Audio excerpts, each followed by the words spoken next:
Let's go! LSU versus McNeese State preview. It's kind of weird being in a position where we're a little nervous going into this game. And this is part of the reason why I was just so tired of hearing about the Ed Orgeron and Cody Orgeron story. Look, LSU is going to win this game, but you can't say that with 1,000% certainty, and there's a lot of reasons as to why. So we're going to give you some keys, and then obviously at the end, a big-time prediction. The first key, obviously, can LSU dominate? Okay, there is no reason for this game to be within 3 touchdowns. There's no point spread set on this game, so obviously the guys out in Vegas believe this is going to be a blowout of epic proportions. And obviously, you guys have been looking at this photo right here. We don't want to see this again. And we actually broke down why you can kind of sort of forgive Max Johnson for this for a few reasons, because quite a few people messed up on this play. But still, LSU needs to come out and mentally and physically dominate this game. And notice I say mentally and physically, and it's not just the players, it's the coaches as well. Even if we run the basic schemes that we saw against UCLA, LSU still should win. We should move some people off the ball in the running game. We should be able to not allow 7.4 yards per play and a tight end of all people to score 75-yard touchdowns. So the first thing is obviously just a very broad brush statement. Can LSU actually dominate McNeese State? They will win, but can they dominate? Put this game without beyond reasonable doubt.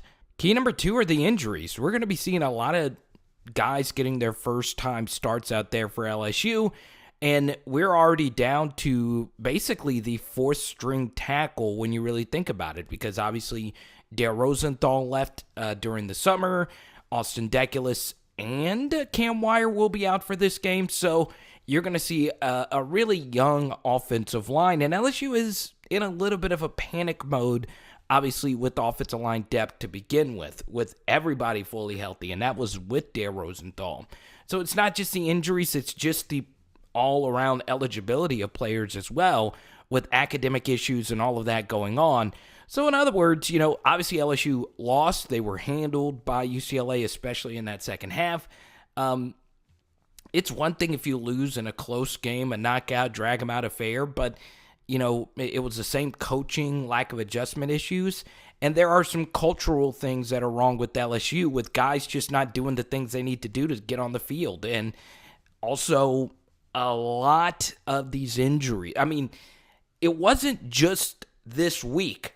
A lot of guys, I would say probably more starters than not, have been banged up in some shape, form, or fashion over the last couple of weeks leading into the UCLA game. So who's actually going to play, and if LSU could stay healthy, is another storyline.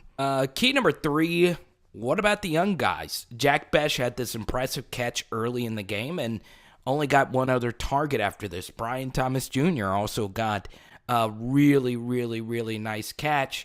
And once again, BTJ didn't get any more targets, even though his second half film was actually really, really good. So obviously, Kayshawn's going to play a lot. Will these young wide receivers and just the young players in general, like we started out the week saying, Mason Smith was by far our highest graded defensive true freshman. And it's not only the true freshman. There are a lot of second-year guys from the 2020 class that haven't really gotten their opportunity to play either. So it's not just the true freshman youth movement. Right now, there's a lot of older guys on the team that just aren't needle movers. They aren't difference makers. In fact, they could be hurting the team. How much more of these young guys will get snaps on Saturday? We'll see what happens. And this is probably the most interesting storyline. It always is when it comes to the quarterback position. Will we see Garrett Nussmeier against McNeese State? This is going to be my biggest fear. Let's just say Max Johnson has a good game and LSU's dominating, and Garrett Nussmeier comes out in the late 3rd and early 4th and just lights McNeese State up. then, we're going to have a weird type of quarterback controversy. Either way, Garrett Nussmeier, if LSU is blowing out McNeese State, is going to get his opportunity to play. How will he look? Will he even get his opportunity to play is another question. Obviously, Max Johnson was not great against UCLA. He was decent, but he wasn't great. In other words, let me put it this way for Max Johnson. LSU's defense did stink, and they're probably the biggest reason why LSU lost this game. And I will also say LSU could not establish a running game. All those things are true, but there were opportunities for Max Johnson to still go out there and win this game despite of it. And he did those things against Florida. He was, better basically than the rest of the team, even though everybody was making all different types of mistakes. He didn't have a running game against Florida. He really didn't have his defense on his side. He didn't have the health on his side, and he still was able to go out and win that game. But since then, we have seen some regression against Ole Miss, and we saw some serious regression against UCLA.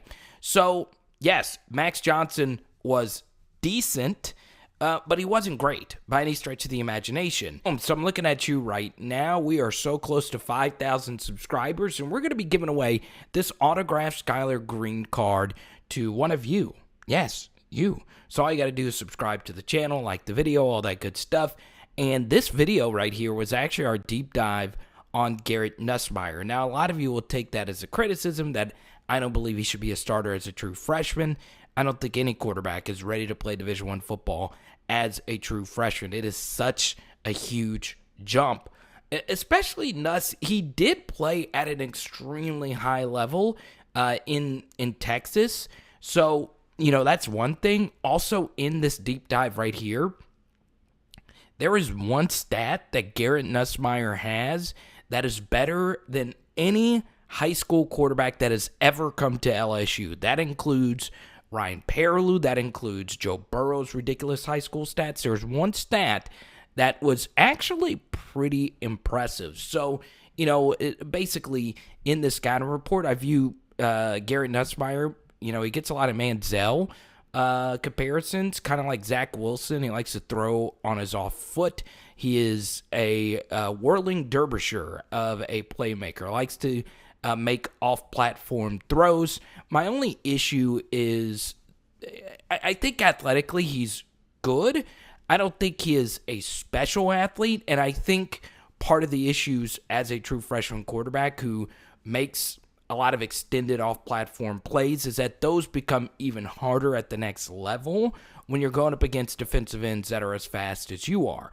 And he's not the hugest guy as well. So I just think athletically he's probably not ready to play at the Division I Power 5 level. Now, that doesn't mean he's not going to be great down the road. It's just right now I don't think that would be the best course of action. But like many of you, I'm really excited to see him play because he did a lot of special things in high school. We move ahead to point number 4 is McNeese State themselves. I mean, the Cowboys, they didn't look all that great against the West Florida Argonauts.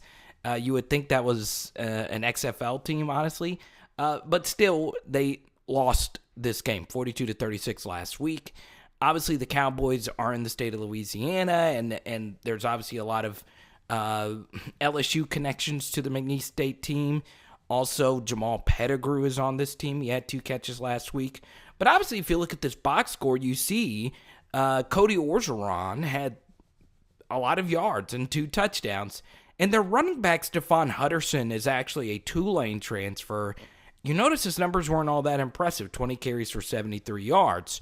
That kind of looks like McNeese was just trying to pound the rock. Well, that simply wasn't the case. I went back and looked at this game script that they had, and McNeese State threw on first down quite a few times. So,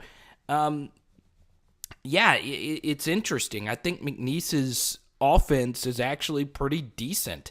I think Cody Orgeron is a decent quarterback. So, we'll see how things work. I still think this LSU defense should dominate Cody Orgeron. And, obviously this is a story. I hate how the media session earlier this week became half of the questions about this matchup when there are more things to worry about. But still, Cody Orgeron and Ed Orgeron, father, son, Tiger Stadium. That's obviously really cool. McNeese head coach Frank Wilson, who from 2010 to 2015 was one of LSU's most dominant recruiters and dominant assistant coaches of the Les Miles era.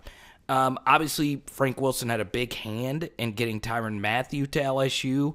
Leonard Fournette, obviously, Malachi Dupree. And we always point this out about great Louisiana recruiters. How much of it is kids just wanting to go to LSU no matter who the coach is, and how much of it is the coach? It's always kind of hard to say, but it's pretty well known that Frank Wilson is a legend for his recruiting. Obviously, you can argue the best Louisiana recruiter ever at LSU, especially when it comes to assistants are concerned. So, Frank Wilson's obviously really talented. He went to UTSA, didn't have much success there, and now he's at McNeese State, and he's had some up and down games with McNeese State being the head coach there. So, I'm really excited for Frank to have this opportunity. He meant a lot to LSU. He worked his tail off at LSU, and he was a big reason why LSU was good in those Miles years.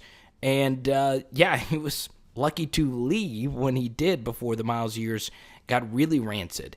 And, he recruited a lot of those dominant running backs in that running back run-heavy scheme. So, Frank Wilson, this is obviously really cool. If you're an LSU diehard, this is a big deal for you because you know how important Frank was to LSU's success. Now, how great of an in-game coach is he? How great is he at making adjustments? I don't watch enough of McNeese football to know any of those things, but I'll tell you this. You better know that he has this game circled on his calendar. And ironically, McNeese is actually coming back to Baton Rouge next weekend to play Southern. So I do think LSU is going to get a few curveballs from McNeese. I still don't think it's going to matter. LSU's just got too much talent for you to worry too much about this game. Now it's time for score prediction. And obviously the question today, do you believe LSU will beat McNeese by 21 points, a.k.a. 3 touchdowns? Will this be a convincing win for LSU? And that's why the first point was just so broad. Will LSU dominate? Okay, and it's kind of hard to say because there is no point spread you can really find on this game, and that's not too uncommon between a huge Power 5 school like LSU and an FCS team like McNeese. But still, it's still up in the air. We don't know what type of LSU team we're going to see, especially with all the different injuries and all of that out there.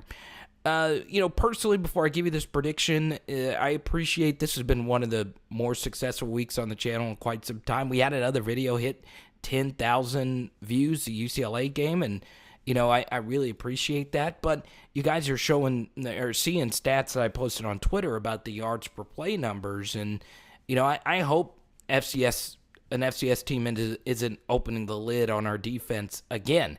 Even with the injuries and all of that said, LSU should dominate this game.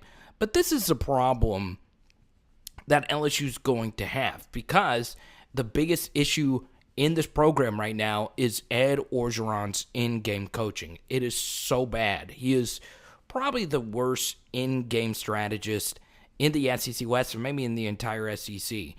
He doesn't know how to maneuver a game. And if this game is a blowout, the issue is that problem is still going to be there until we actually see him in a competitive game. If this game is close, that means it is really time to sound the alarm because we should be blowing the brakes off of McNeese State. I see LSU winning this game comfortably, even though in the back of my mind, I'm still very nervous about how this team is structured, how this team is coached right now. I'm still going to go with the LSU in a blowout, 42-17. Let's do it, guys. Let's go. Tiger Stadium, night game. So excited to be, just to see it, just to be back into what makes LSU so special, which is you, the fans. So for those of you that are going, you're the lucky ones. And we will see you at the halftime show, okay? It is Power Hour LSU. Boom! Oh, yeah, shrimp scampi tonight. Let's go.